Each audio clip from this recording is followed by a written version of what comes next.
Ginawa mo ang lahat ng iyong para sa lalaking iniisip mo, ibibigay ang pagmamahal na gusto mo. Diba? Na kung magkulang man, mandaming ibigay at isuko ang lahat.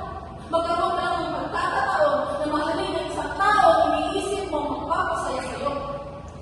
Kailangan mo na mapanghahawakan na kahit nagbubuka ka ng tanga sa harap ng ibang tao, ayos lang. Dahil alam mo sa sarili mo na mahal ka ng taong mahal mo.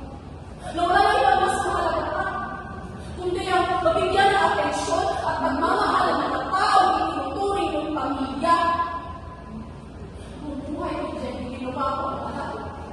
Nagsikap ako, nagparaya ako, dahil wala akong ibang hinangan, kundi ang mahalin ng sarili kong pamilya na makita ang halaga ko. Palagi mo lang ito, Jenny.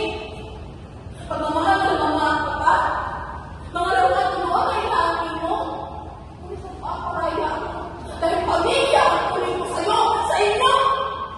Ate, kaya ang karapatan na humingi ng isang tao na mahalaga para sa akin at para talagang hihingi ng laruan. Ate, I deserve an explanation. I deserve an acceptable reason. Ate, I'm sorry. So bakit na? Bakit na? Bakit ka na nagkabalo sa akin ng pa? Dahil naiinggit